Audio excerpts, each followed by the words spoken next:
don't know, it doesn't take much for me to like a fictional man. It really doesn't. Hey everyone, welcome back to my channel, or welcome if you are new here. Today, I'm going to be doing the mid-year book tag. I know we're not technically halfway through the year, but I had to pivot because I've been binge watching Stranger Things and Ginny and Georgia instead of reading books for my reading vlog. So here we are. I don't know who started this trend to begin with, but I do always see it surface halfway through the year, so I will tag the creator that I saw post this video first. It was in my feed at least, and the questions will be linked down below if you want to do this tag on your booktube channel. I started off my year pretty strong. I had a lot of 5-star reads right off the bat, but everything since then has just kind of been meh.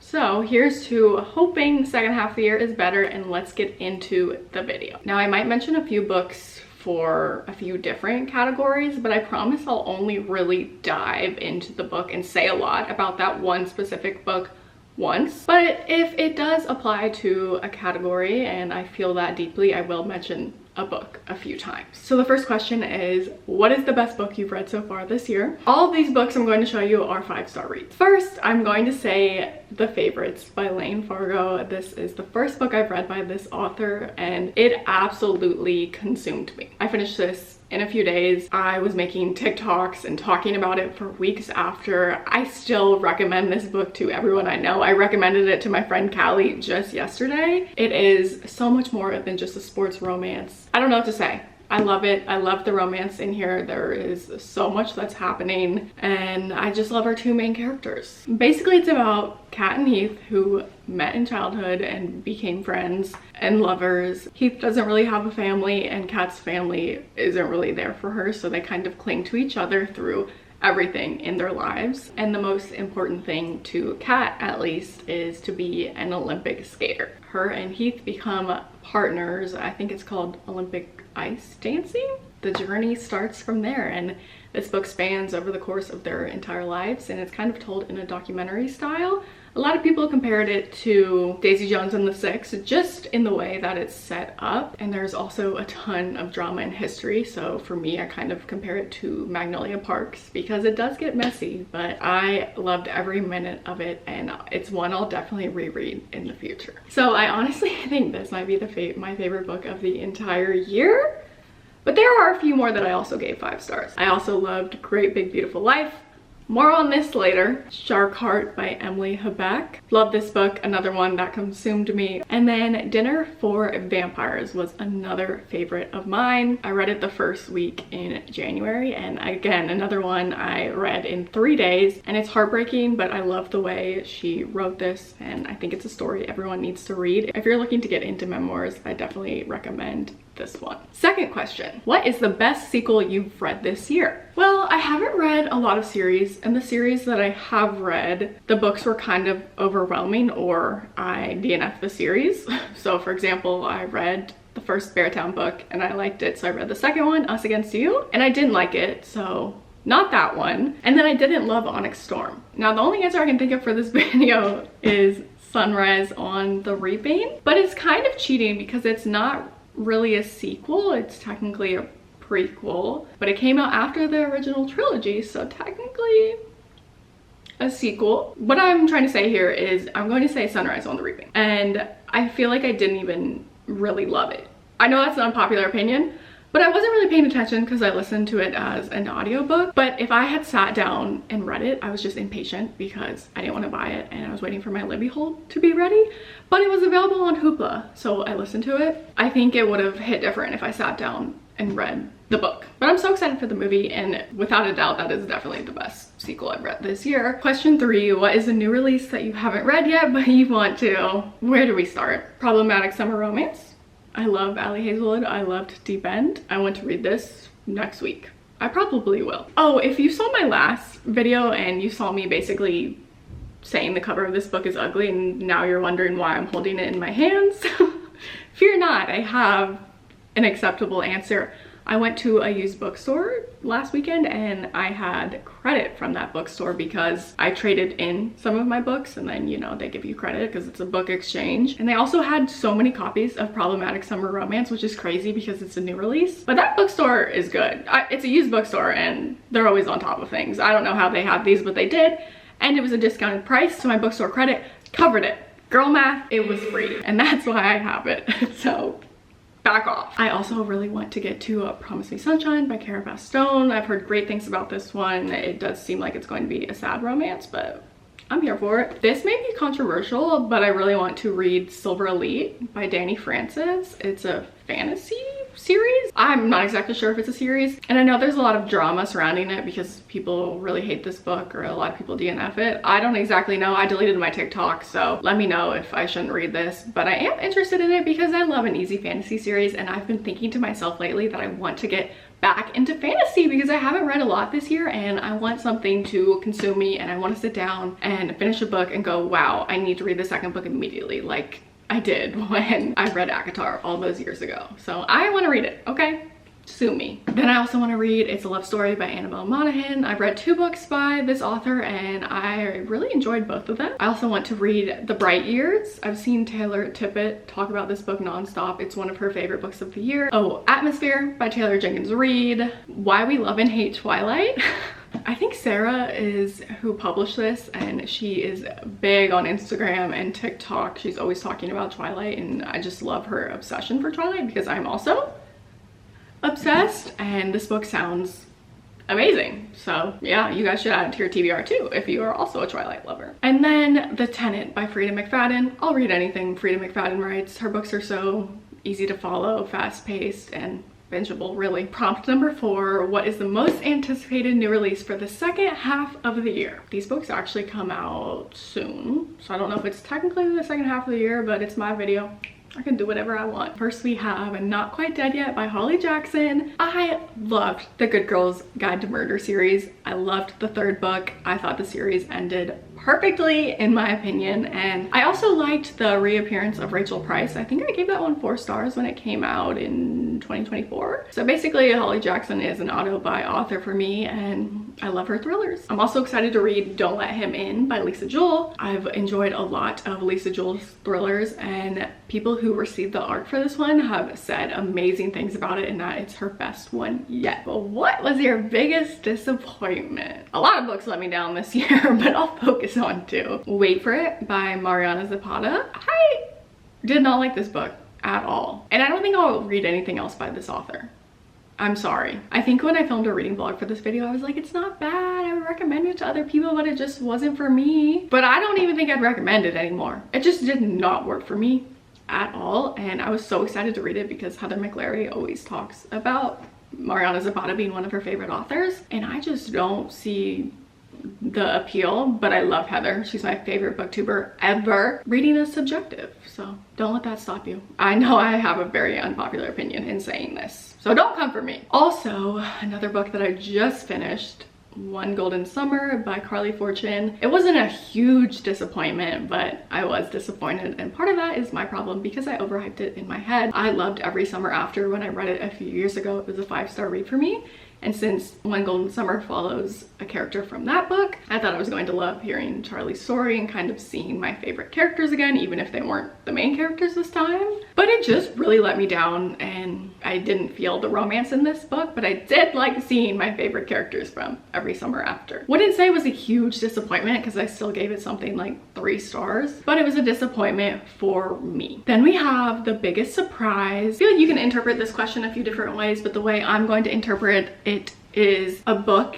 that I didn't have any expectations for and I ended up really loving, and that book is Sandwich by Catherine Newman. I've never heard anything about this author, and then I found it on Kindle Unlimited when I was on vacation, and it seemed like a perfect beachy read, and it was also so much deeper than that, which I love. I love an emotional story.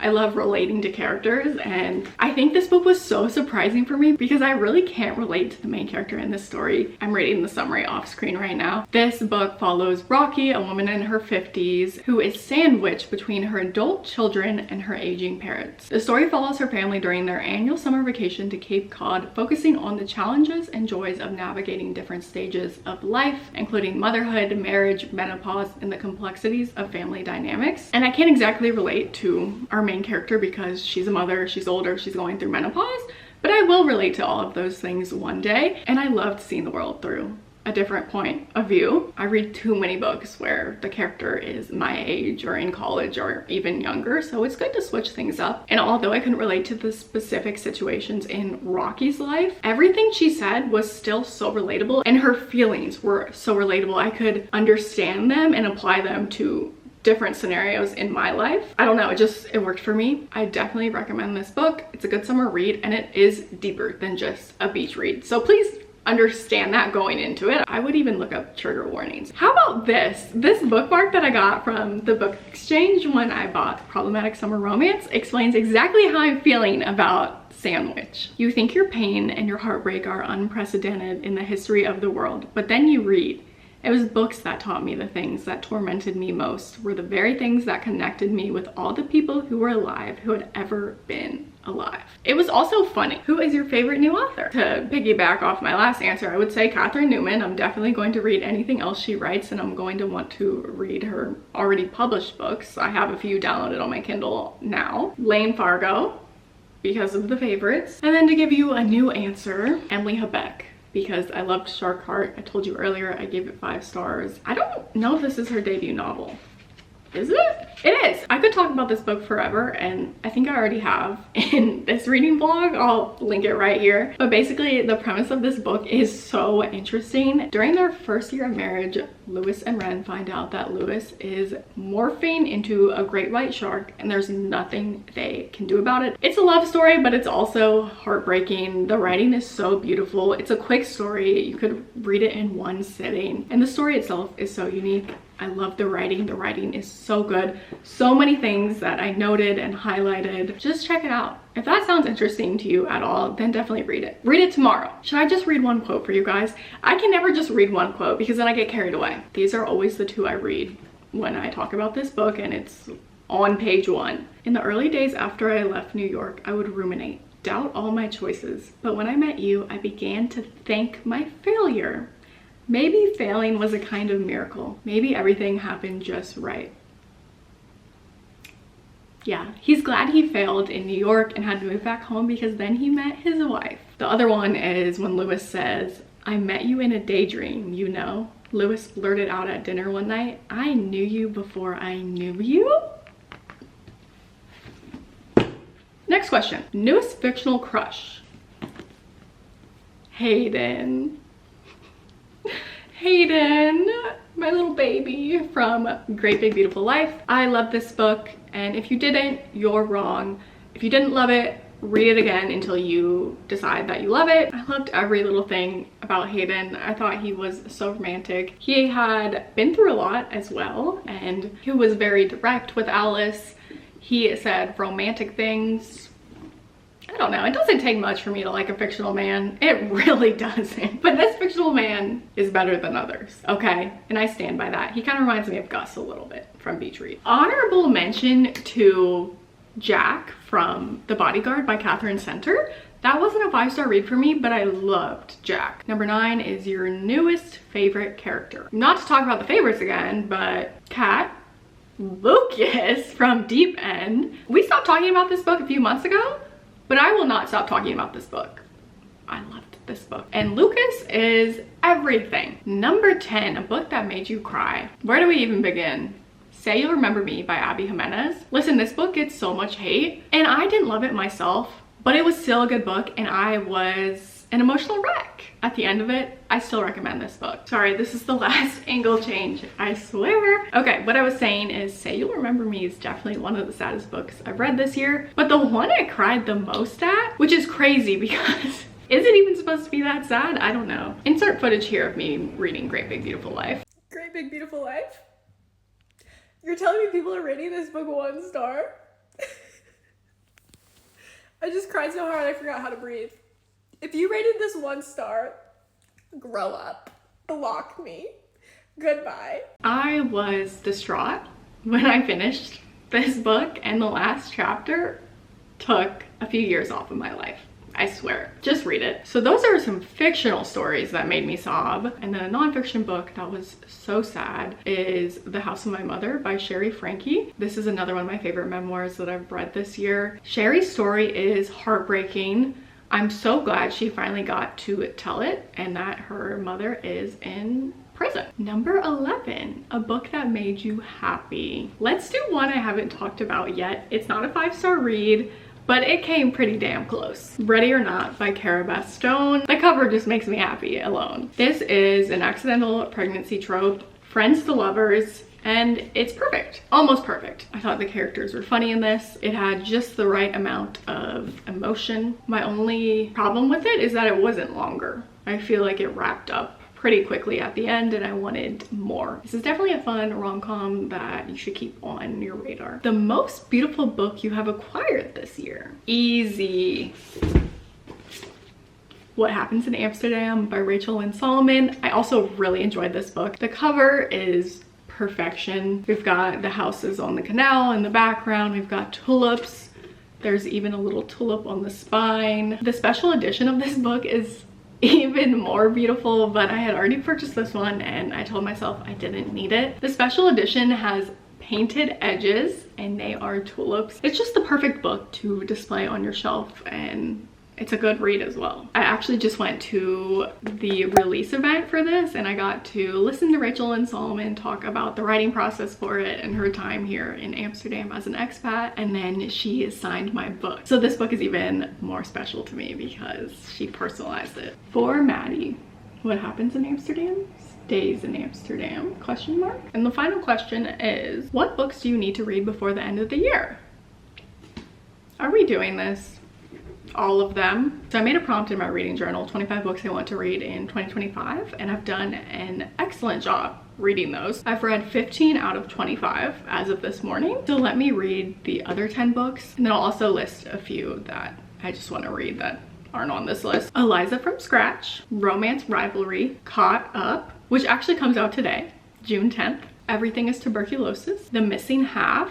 Ooh, I want to read this right now, but I'm waiting for my Libby hold to be ready. The Wedding People, also waiting for my Libby hold to be ready. Not Another Love Song, Anne of Green Gables, and the last one on my list is The Library at Mount Char. I also want to read every book on my bookshelves here that I haven't read yet. Don't know if that will happen, but a few honorable mentions. Blue Sisters, The Bell Jar. Also, I want to read Midnight Sun because I never read it when it came out a few years ago. I also want to read All Fours. I want to reread People We Meet on Vacation before the movie comes out. Then I want to read these two books as well before the movies come out. My Oxford Year and The Map That Leads Me to You. And the last book I have on my radar is Project Hail Mary. I'm sure other new releases will come out that I had no idea about, and then I'll read those first instead of reading the books I just listed. But what can you do? Okay, that's all I have for the mid-year book tag. If you're new to my channel, I feel like this was a good way for you to get a glimpse of what I've loved this year. If you haven't watched all of my videos,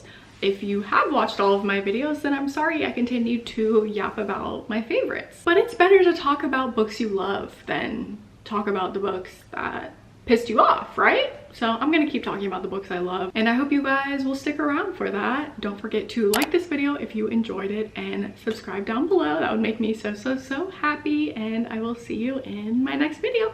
Bye.